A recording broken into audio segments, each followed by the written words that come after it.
কারণে কি তার বাবার সবকিছু ভুলে যাওয়া, অবদান ভুলে যাবো কিনা?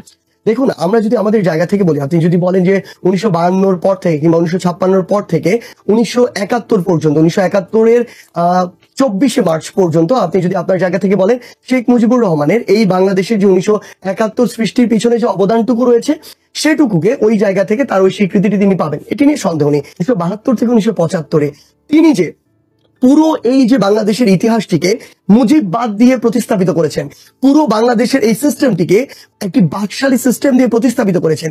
এই যে কালো অধ্যায়গুলো, দেখুন বাংলাদেশকে আজকে কেন এত বড় একটি অভ্যুত্থানের ভিতর দিয়ে যেতে হবে, কেন 2000 মানুষকে আমার প্রাণ দিতে হবে, অর্ধলক্ষ মানুষকে রক্তও দিতে হবে? 1972-এ তার হাতে কিন্তু ওই সময় যে ম্যান্ডেটটি ছিল, পুরো বাংলাদেশের শতভাগ মানুষের ম্যান্ডেট নিয়ে 1972 সালে তিনি এই ক্ষমতায় বসেছিলেন। যখন তিনি 10 জানুয়ারি থেকে বাংলাদেশে প্রত্যাবর্তন করলেন, তিনি যদি চাইতেন ওই সময় সৎ এবং যোগ্য লোকগুলোকে বেছে নিয়ে ওই বাংলাদেশকে পরের 1-2 যুগে বাংলাদেশে একটি অনন্য অধ্যায় নিয়ে যেতে পারতেন।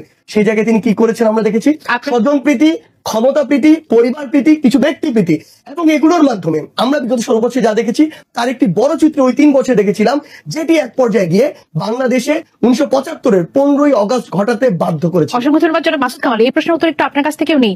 সমন্বয়কদের মধ্যে এমন কথা এসেছে বঙ্গবন্ধুকে আমরা জাতির পিতা মানি না, আপনার কাছে কি মনে হয়? না, এটা যদি কেউ না মানে, না মানতে পারে, এটা নিয়ে কোনো বক্তব্য নেই। কিন্তু আমার বক্তব্য হলো কি, ওনারা যখন কথাটা বলেন, যখন মনে করেন আপনি 71, 72, 73, 74, 75 পর্যন্ত ওনারা যখন বিশ্লেষণ করেন, আমার মাঝে মাঝে আমার এটা আগ্রহ, জানার খুব আগ্রহ, আমি সার্জিসের কাছে এটা জানতে চাচ্ছি ওনাদের সোর্সটা কি, ওনারা এটা কোথা থেকে জানেন। 72-এ তো সার্জিসের জন্ম হয় নাই, উনি তো তখন দেখেন না এক সময় কি হয়েছে, তো ওনারা জানেন কোথেকে? ওনারা জানেন ইতিহাস থেকে। ইতিহাসটা তো কোনো মানুষ লেখে।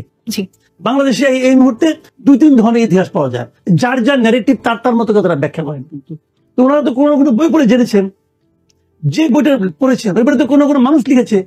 তো ওই মানুষটাকে জাস্ট একবার ভাবেন, ওই মানুষটা কে? ওই মানুষটা তো কোনো পলিটিক্যাল পার্টি করেন, অথবা কোনো রাজনৈতিক দর্শনের সঙ্গে ওনার এক ধরনের অ্যাফিলিয়েশন আছে। একবার ভাবুন জিনিসটা। তো এইভাবে আমার কাছে মনে হয় শেখ হাসিনা আলাদা একটা ন্যারেটিভ তৈরি করার চেষ্টা করেছেন। আবার শেখ হাসিনার এগেনস্টে যারা ছিল, অন্য যারা পলিটিক্যাল, বিএনপিও স্বাধীনতা যুদ্ধের আলাদা একটা ন্যারেটিভ তৈরি করার চেষ্টা করেছে। জামাতে ইসলাম তারা স্বাধীনতা যুদ্ধের বিরোধিতা করেছে, কিন্তু তাদের কিন্তু আলাদা একটা ন্যারেটিভ আছে। আপনি জানেন গোলাম আজমের একটা বই আছে, বইয়ের নাম হলো সোনার বাংলা। উনি সোনার বাংলা মানে বই লিখেছেন যে লোকটাকে স্বাধীনতা যুদ্ধের বিরোধিতা করেছেন অফিসিয়ালি।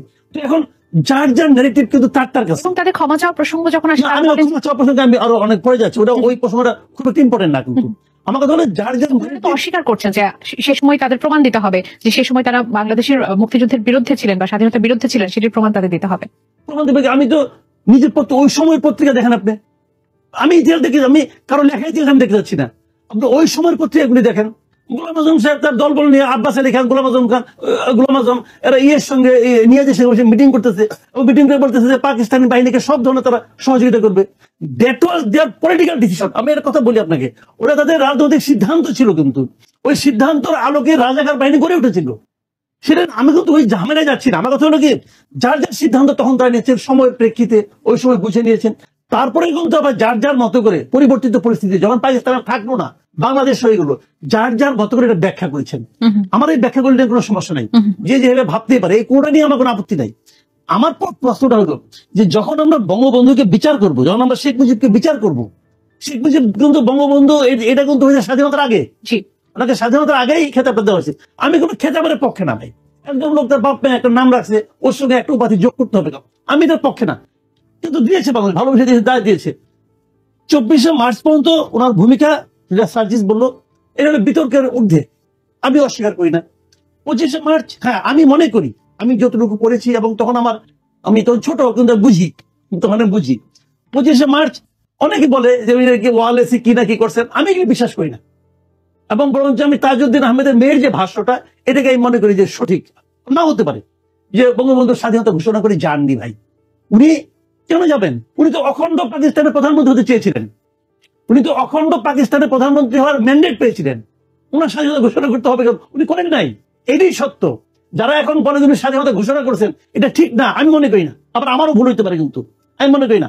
কিন্তু এসব সত্য মানলেও তারপরে উনি দেশে, মানে উনি অত্যন্ত ব্যর্থ শাসক ছিলেন, অত্যন্ত ব্যর্থ।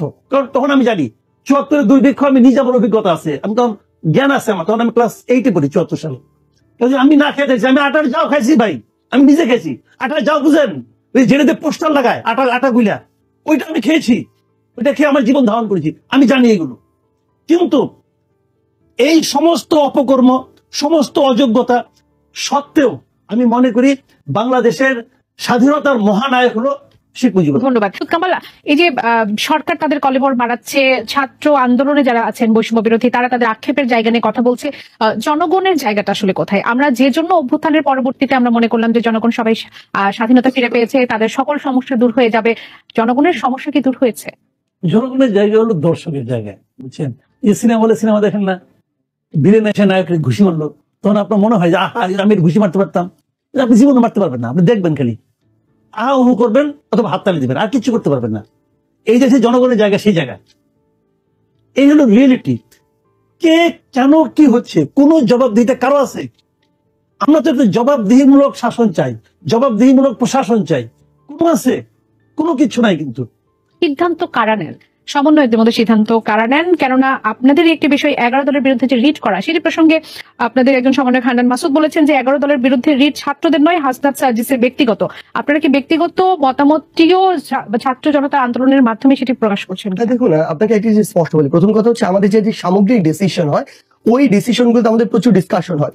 যে কোনো একটি বিষয়ের পক্ষে বিপক্ষে আমাদের প্রচুর, আমরা আমাদের জায়গা থেকে আর্গুমেন্ট করি এবং ফাইনালি প্রোস এন্ড কনস সবকিছু চিন্তা করে আমাদের যে জিনিসটি মনে হয় যে লজিক্যাল, আমরা ওই ডিসিশনে যাই। শুধু একটা বিভাগ থেকে 13 জন উপদেষ্টা, অথচ উত্তরবঙ্গের রংপুর, রাজশাহী বিভাগের 16টা জেলা থেকে কোনো উপদেষ্টা নেই। সেই সাথে আরেকটি স্ট্যাটাস, তার উপর খুনি হাসিনা তেলবাজরা উপদেষ্টা হচ্ছে। আপনার এই আক্ষেপের কারণটুকু দিয়ে শুরু করি। এই আক্ষেপ থাকা তো একদমই স্বাভাবিক আমাদের জায়গা থেকে। কারণ দেখুন, আমরা এটা কখনোই বলবো না যে আপনাকে বাংলাদেশের 8টা যে বিভাগ রয়েছে, 8টা বিভাগের সমান ভাগে ভাগ করতে হবে উপদেষ্টা, কখনোই নয়। কিন্তু আপনার যখন প্রায় 23 থেকে 25 জন উপদেষ্টা থাকে, তখন আপনার বাংলাদেশে প্রায় 3টি জেলা, আমি যদি বলি 3টি বিভাগ, রংপুর, রাজশাহী, ময়মনসিংহ, এই যে 3টি বিভাগে প্রায় আপনার 20টি জেলা রয়েছে। 20টি জেলায় এমন 2 থেকে 3 জন মানুষও কি ছিল না, যে 2 থেকে 3 জন মানুষ এই উপদেষ্টা পরিষদে যাওয়ার জন্য কোনো না কোনো ভাবে বা কোনো না কোনো ক্রাইটেরিয়াতে যোগ্য? অবশ্যই আমাদের জায়গা থেকে বা আমার জায়গা থেকে মনে করি সেটি ছিল।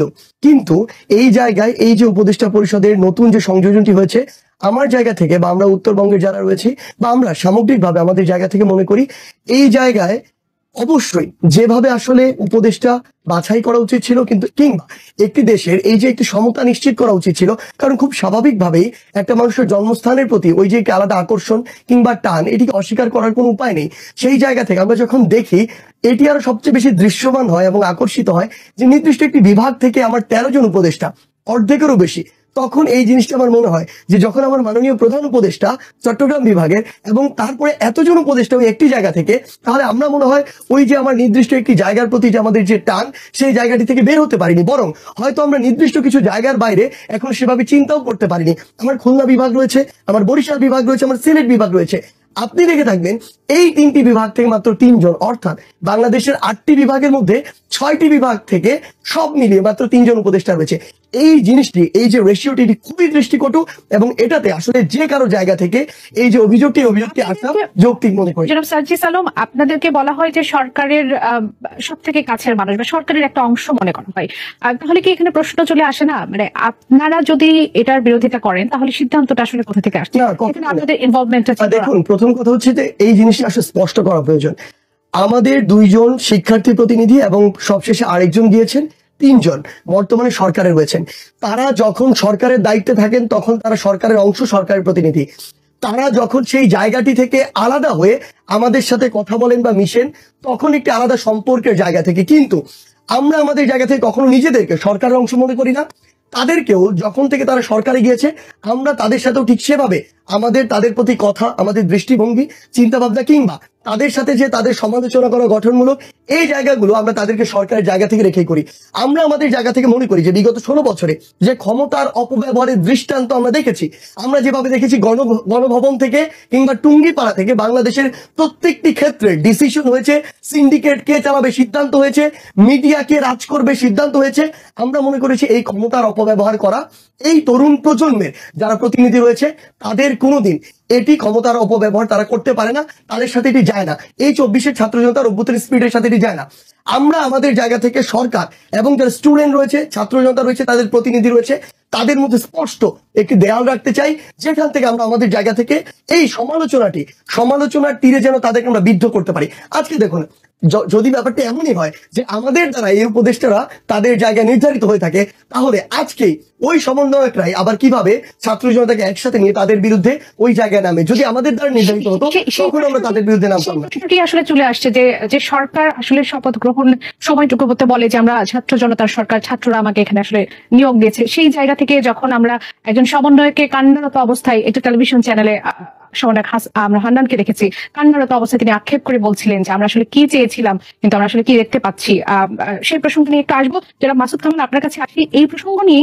আওয়ামী সুবিধাভোগীদের উপদেষ্টা হিসেবে নিয়োগ দেয়া এবং ফ্যাসিবাদের দোষীদের পুনর্বাসনের প্রতিবাদে আজ বিক্ষোভ হয়েছে। সেখানে ফ্যাসিবাদ বিরোধী বিপ্লবী ছাত্র জনতা ছিল, ছাত্র সমন্বয়করা ছিল। সুবিধাভোগীরা আসলে কারা এই সুযোগগুলো এনেছে? হাসনাত আব্দুল্লাহ বলেছেন যে এই যে যারা হচ্ছে যাদের কোনো অবদানও নেই, ফেসবুকে মাত্র একটা দুটা স্ট্যাটাস দিয়ে তারা হচ্ছে এখানে হচ্ছে স্থান পাচ্ছে, সেই বিষয়গুলোকে আসলে আপনি কিভাবে দেখছেন?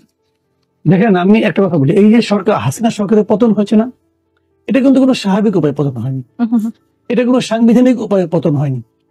এটা হলো ছাত্র জনতার যে ক্ষোভ, ছাত্র জনতার যে আকাঙ্ক্ষা, সে আকাঙ্ক্ষার প্রেক্ষিতে ওনাকে দেশ ছেড়ে পালাতে হয়েছে, রিয়েলিটি।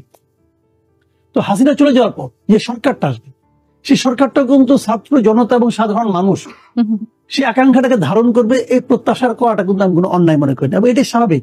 আমরা সেই প্রত্যাশাই করেছি। ইন্টারেস্টিং হলো কি, প্রথমে সব মিলে 21 জন হলো এতদিন, আজকে আরো 3 জন, মোট 24 জন উপদেষ্টা।